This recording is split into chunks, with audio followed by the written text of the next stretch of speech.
Well, good morning. My name is Mark McLellan, and I'm the Vice President of Research and Dean of Graduate Studies. And I'm really excited to be here with you today announcing a new program for graduate students focused on fall of 2014.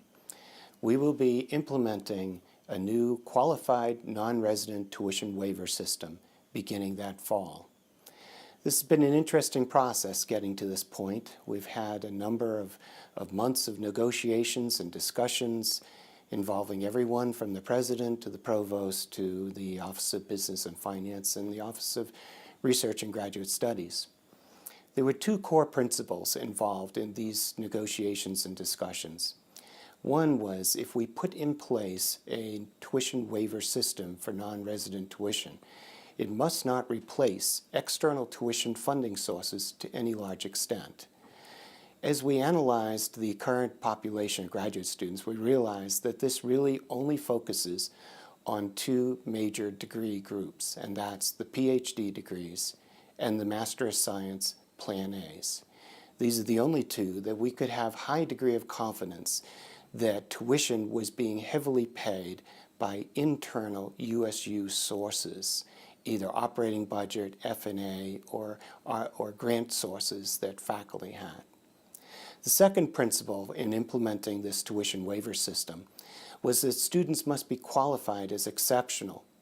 And although we discussed many different parameters to use in that, everything from GRE scores to GMATs to GPAs, our final assessment was that when a faculty member chooses to give a student a half-time assistantship, that he or she is defining that student as exceptional by placing that funding source on the student. And all parties agreed that that was a reasonable measure of exceptional students. There is also the current system we use for qualifying students in the tuition awards pool. So effective in January of,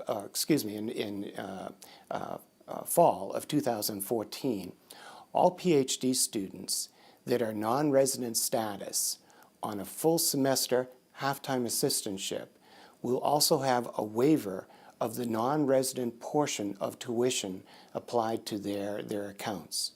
The same will also apply for Master of Science Plan A students.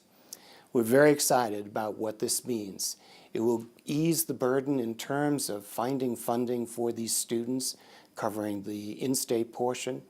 It will drive diversification of our students and will expand the student base to many, many other sources of students that previously we might not have explored.